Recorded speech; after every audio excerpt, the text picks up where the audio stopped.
Zoom Ciné, une production de Cinézoom. Zoom Ciné est une mission, une émission hebdomadaire diffusée sur Radio Soleil Provençal, www.radiosoleilprovençal.com, proposée et présentée par Gérard Chargé. Ma mission, et je l'accepte, sera de vous retrouver chaque mercredi. Ce message ne s'autodétruira pas.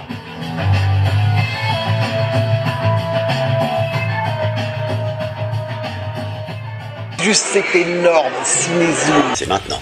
Bonjour mesdames, bonjour mesdemoiselles, bonjour messieurs. Bienvenue dans cette nouvelle émission des Zoom Ciné sur Radio Soleil Provençal. Au sommaire de cette émission, aujourd'hui pour la partie interview, vous entendrez donc Mourad Winter pour L'amour c'est surcoté, avec dans les rôles principaux Hakim Djemili, Laura Felpin et à leur côté Clotilde Courreau et François Damiens. Vous entendrez Jonathan Tayeb et son équipe pour Alter Love. Nous les avons rencontrés sur la scène du cinéma Le Prado à Marseille pour l'avant-première. Evita, la bande originale du film réalisé par Alan Parker. Le film qui parlait donc de la vie d'Eva Perón. C'est Antonio Banderas et Madonna qui jouaient dans ce film Evita. Et donc ils chantaient même ensemble High Flying Hadar. Le film a été réalisé en 1997.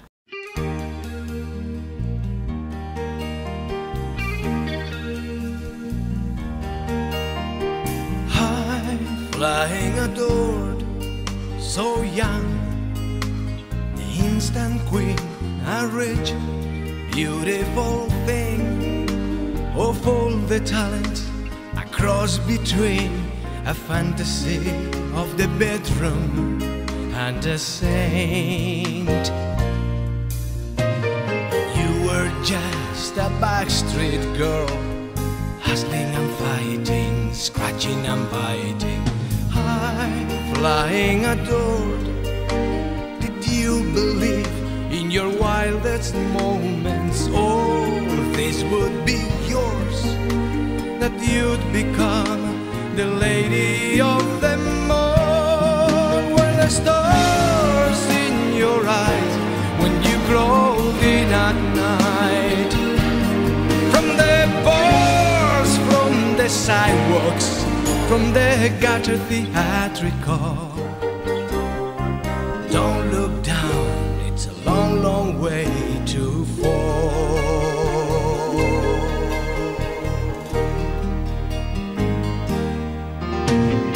High flying adored, what happens now? Where do you go from here? For someone on top of the world, the view is not exactly clear. A shame you did it all at 26. There are no mysteries now, nothing can thrill you, no one fulfill you. High flying adored, I hope you come to terms with boredom. So famous so easily, so soon, it's not the wisest thing to be. You won't care if they love you, it's been done before. You'll despair if they hate you, you'll be drained of all energy. All the young who've made it would agree.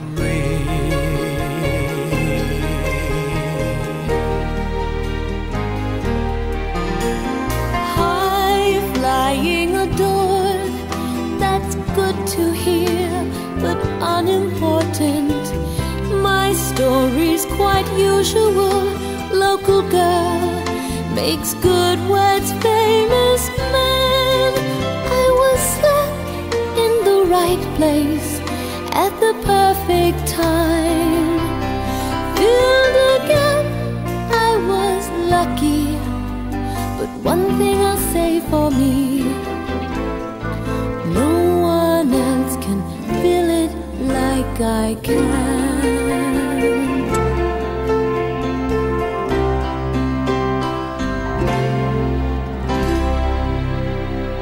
pour la partie interview, donc Mourad Winter, pour L'amour c'est surcoté, avec dans les rôles principaux Hakim Djemili, Laura Felpin et à leur côté Clotilde Courreau et François Damiens, aux rencontres du Sud en Avignon. Alors L'amour c'est surcoté, donc c'est un premier film. Exact. Vous vous adressez à quel public là, parce que c'est un humour différent. Donc est-ce que c'est plus les jeunes que vous visez ou qui est concerné par cet amour-là? Alors, pour dire la vérité, moi je vise personne. J'ai voulu m'amuser, j'ai voulu écrire ce qui me faisait marrer. Du coup, après que ça touche les plus jeunes, les moins jeunes, j'ai pas la prétention de savoir qui rigole à quoi, mais j'ai voulu vraiment me faire rire et après, là sur les projections, on a eu du public jeune et moins jeune qui rigolaient aux mêmes blagues, donc c'est plutôt rassurant. Oui, alors est-ce que... je sais moi qu'il y a des choses qui m'ont un petit peu heurté au niveau des dialogues, ouais. Donc c'est peut-être parce que je ne suis pas de la même génération, mais est-ce que vous y avez pensé à ça quand vous avez écrit et le livre et l'adaptation? Bah oui, mais en même temps je voulais coller un petit peu à cette réalité de potes qui utilisent un petit peu de la vulgarité pour se dire qu'ils s'aiment. Je pense qu'il y a beaucoup de relations comme ça, de gens qui s'insultent et en fait c'est un peu de l'amour. Alors c'est compliqué à comprendre quand on le dit comme ça hors contexte, mais c'est vrai que des fois pour dire à quelqu'un qu'on l'aime, on essaye d'être un petit peu, on le vanne, on le pique un petit peu, donc c'était un peu ça l'idée, quoi. Voilà, donc nous en tout cas, c'est vrai que ça mérite d'être souligné, ouais. Parce que c'est vrai qu'il faut être averti, mais en même temps, vous avez pris deux comédiens qui sont montants là. Ouais, quand je les prends, ouais, ils sont montants. Laura vient juste d'avoir son Molière, mais je ne m'attendais pas à ce que ça marche aussi bien pour eux, et là ça marche vraiment bien. Donc entre le tournage et aujourd'hui, il y a presque 2 ans, donc c'est vrai qu'il y a eu une évolution dans leur carrière et c'est pas plus mal pour le projet.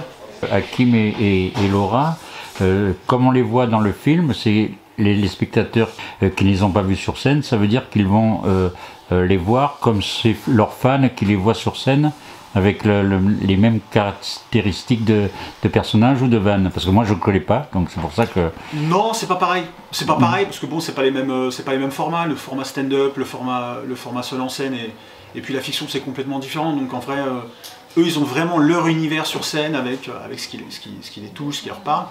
Là ils sont dans la peau des persos, ils ont lu les livres avant, enfin le bouquin, ils connaissaient exactement la mentalité de chaque personnage. Du coup ils sont vraiment adaptés, ils sont rentrés dans les persos.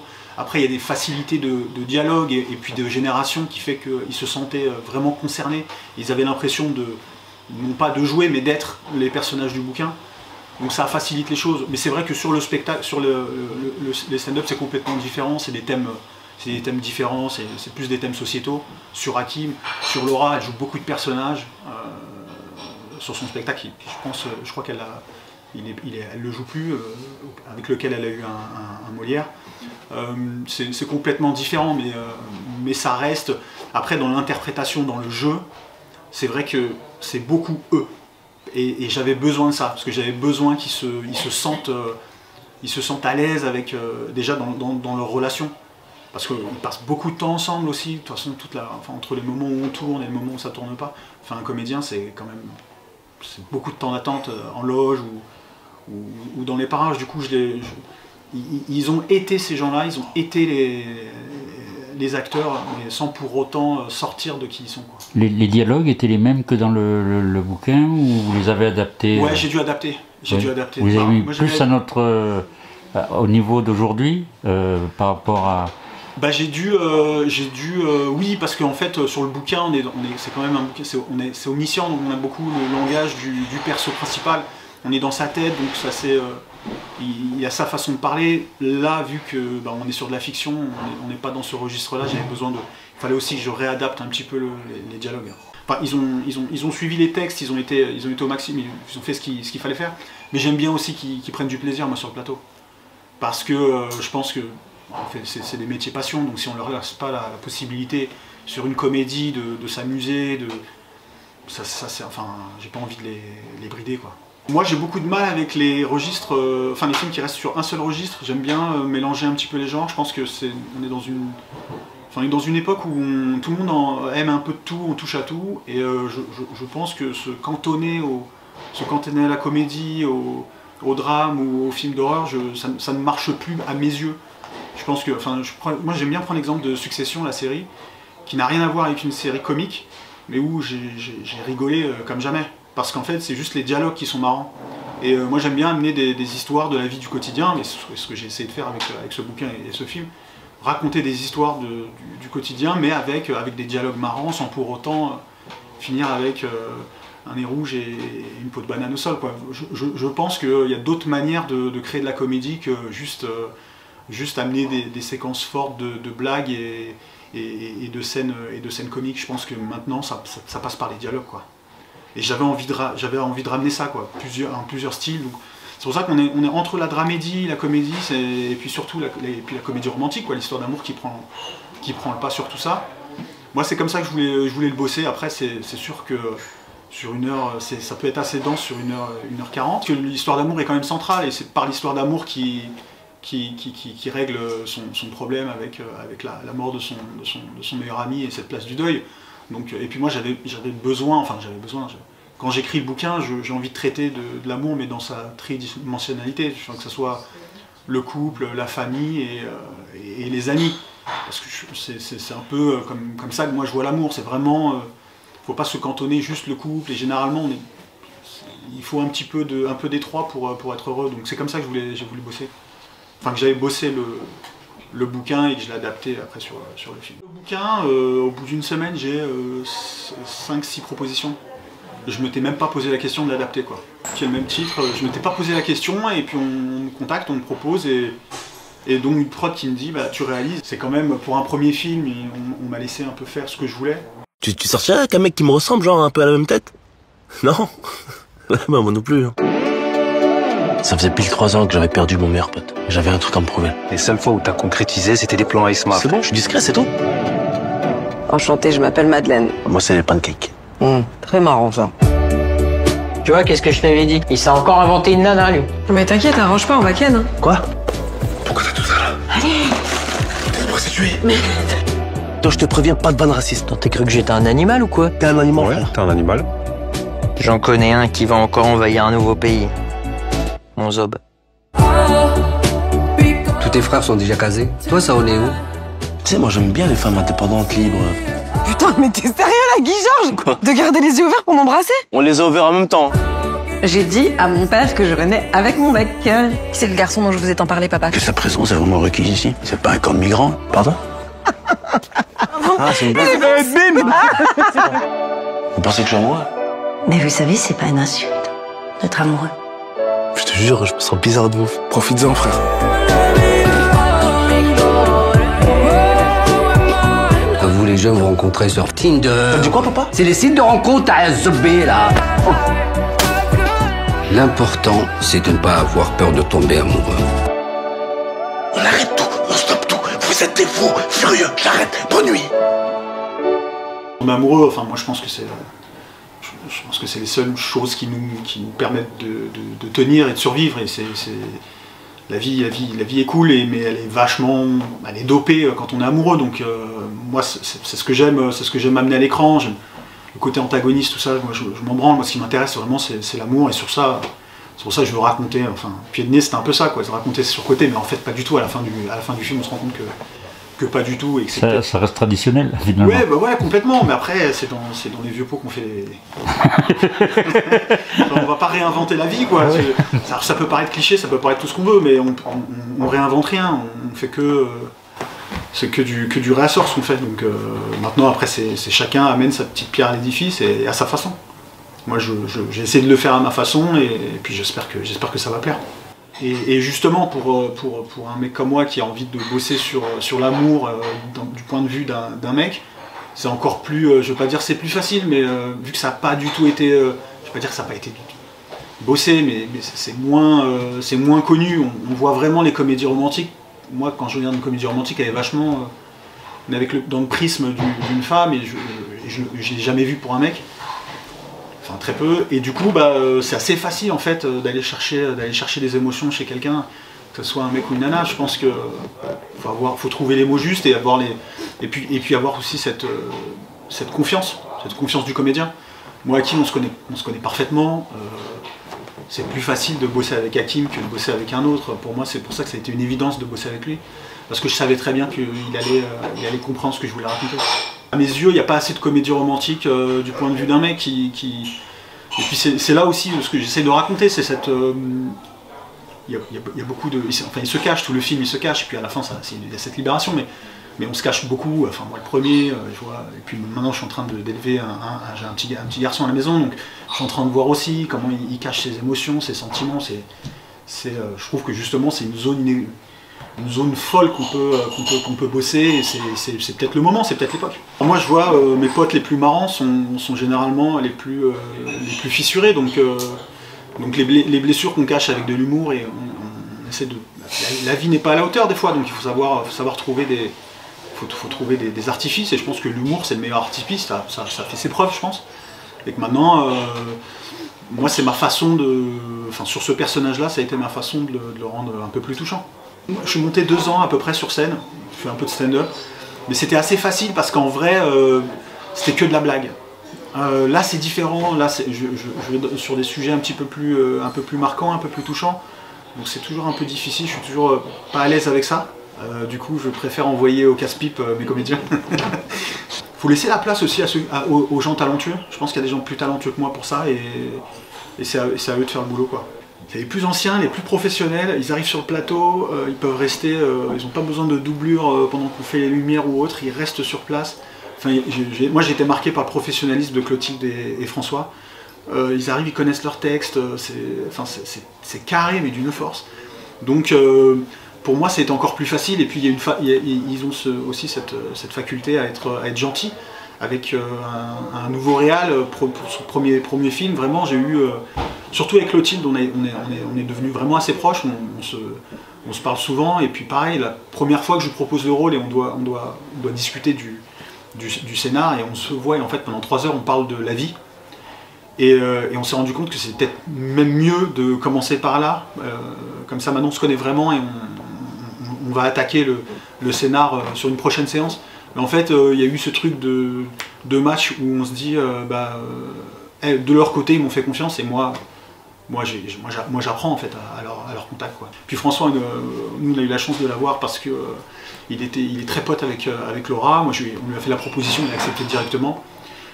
Et puis il avait décalé ses vacances pour nous et tout. Il a vraiment été, mais vraiment un mec en or. Donc non, viens, on apprend quoi. Je ne veux pas me jeter des fleurs. Moi, je suis très facile sur un plateau. Vraiment on est à la cool, on fait des métiers passion, on va pas se prendre la tête, j'ai pas besoin de gueuler, je sais que ça va bien se passer, donc déjà je pense qu'à partir du moment où le chef d'orchestre il est plutôt confiant et il apporte une bonne énergie, je pense que tout le monde après se met au diapason quoi, et se dit bon bah ici on est à la cool, on va pas se prendre la tête. Donc non, moi je suis un fervent supporter de la bonne ambiance pour être plus performant. En tout cas, nous, on vous remercie, et puis d'être passé aux rencontres d'Avignon, en espérant que ça vous porte chance. Merci beaucoup. Merci à vous. On se fait plaisir avec la bande originale de La 7e Cible, un film réalisé par Claude Pinoteau, et la musique était composée par Vladimir Cosma.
Jonathan Tayeb et son équipe pour Alter Love. Nous les avons rencontrés sur la scène du cinéma Le Prado à Marseille pour l'avant-première. Bonsoir tout le monde, merci d'être là. Merci d'être si nombreux pour cette avant-première. C'est un film qui a été fait par Jonathan Tayeb, ici présent, réalisateur. C'est Victor qui, vous allez le découvrir dans le film. Victor Poirier. Alors, Paul Maxime, le producteur du film. Et Samy aussi, le petit producteur. Et bien sûr, je ne le présente plus, Christophe Lambert qui est ici ce soir avec nous. Simplement, voilà, c'est un film qui a été fait avec beaucoup d'amour, beaucoup de passion. Bon, juste une chose, il est aussi comédien dans le film.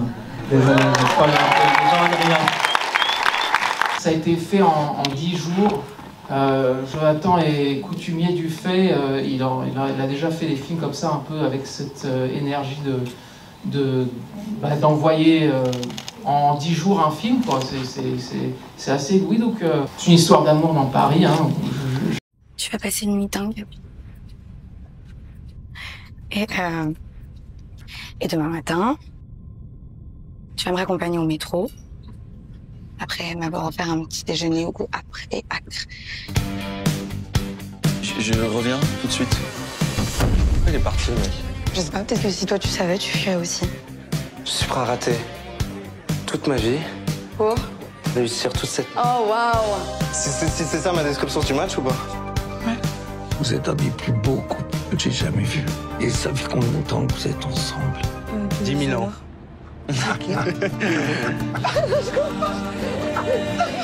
J'aimerais bien être utile, mais c'est pas. Moi, je trouve que 15 ans d'amour ou une nuit d'amour, c'est à peu près la même chose. Qui a passé une journée de merde? Un peu tout le monde. Le métro, boulot, dodo, c'est ça qu'on veut, non?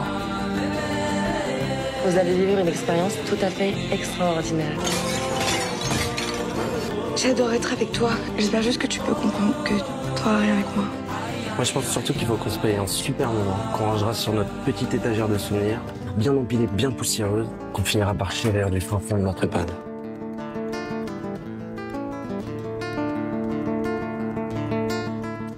Il y a eu une partie d'improvisé où on a raconté un peu des conneries en pensant que ça passerait jamais au montage et au final ça l'a fait.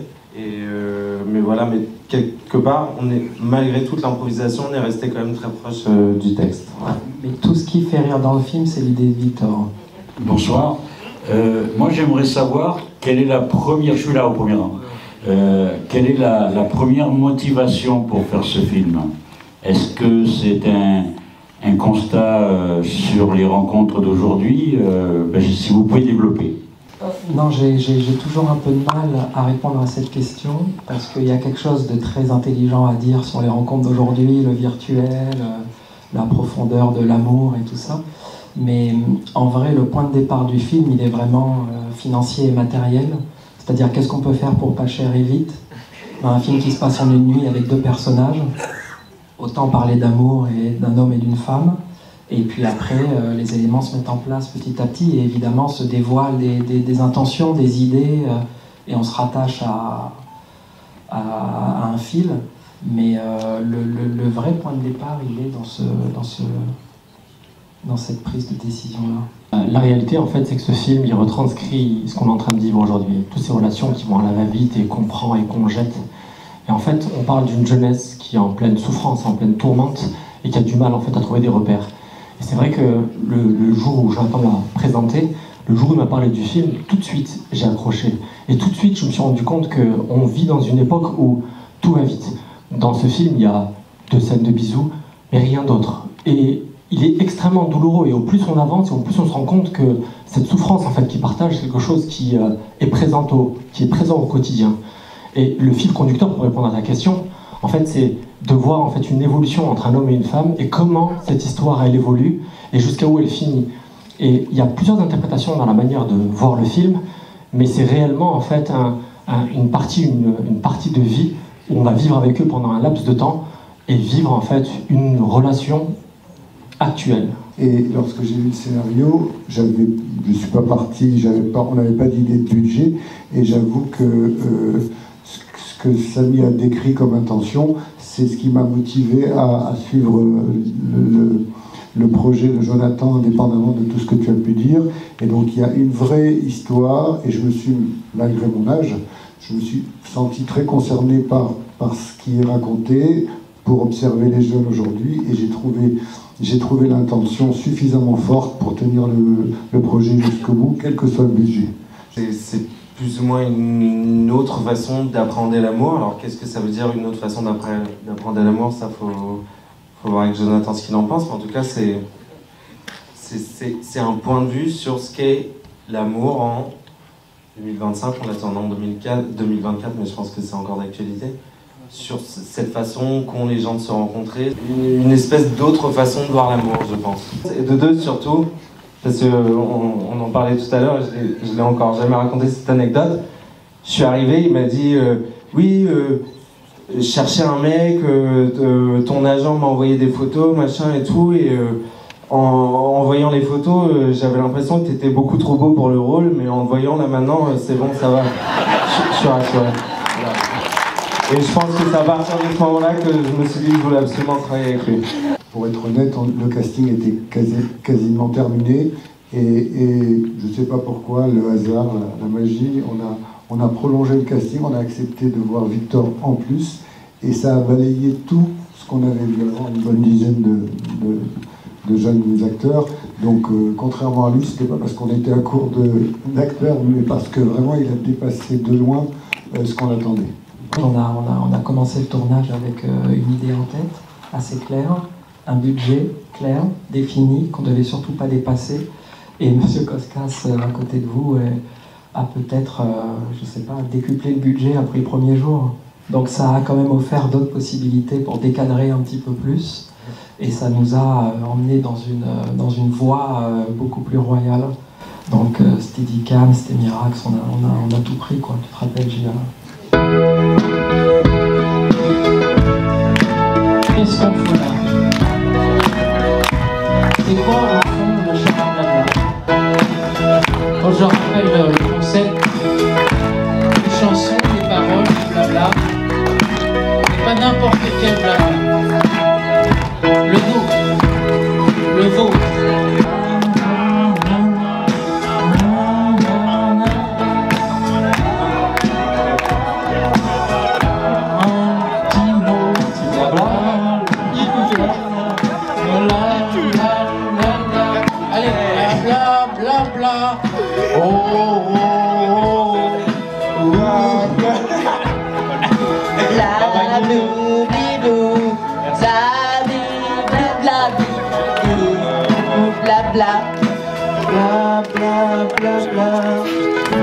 Merci d'avoir ouvert avec nous le champ des possibles.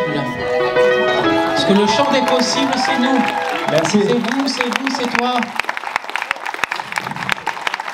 Merci. Merci d'être venus si nombreux à cette avant-première à Marseille. C'est un peu sacré pour nous. Et pour Jonathan aussi, parce qu'il a bossé ici quand il était ado. Donc, merci à vous tous. Les infos Cinézoom pour terminer. À la Cité des métiers tout d'abord. Cinézoom propose des infos sur les métiers du cinéma, les métiers de l'écriture, le 7 mai de 10h à 12h et également le 7 mai des ateliers pratiques sur le scénario de 14h à 16h. C'est au 4 rue des Consuls dans le 1er arrondissement de Marseille. Allez sur le site de la Cité des métiers et vous pouvez vous y inscrire. Également les infos Cinézoom, il y a aussi des stages tout l'été, juillet et août pendant les vacances scolaires. Allez sur le site www.ciné-zoom.com et vous apprendrez à faire un film de A à Z, de l'écriture au tournage. 06 09 17 41 64 pour tout renseignement et inscription. Attention, les places sont limitées. Vous pouvez aussi vous inscrire en passant sur le site www.ciné-zoom.com où il y a le bulletin d'inscription avec les tarifs et avec tous les renseignements sur ces stages. Mais en attendant, vous pouvez retrouver sur Radio Soleil Provençal l'émission de Yann le jeudi à 20h30, Pop Musique film. Les gens disent à chaque fois qu'il faut consommer sans modération. Moi c'est vraiment aucune modération pour consommer. Consommer énormément cette émission. Juste c'est énorme, Cinézoom. Zoom Ciné. Une production de Cinézoom. Zoom Ciné est une mission. Une émission hebdomadaire diffusée sur Radio Soleil Provençal, www.radiosoleilprovençal.com et présentée par Gérard Chargé. Ma mission, et je l'accepte, sera de vous retrouver chaque mercredi. Ce message ne s'autodétruira pas.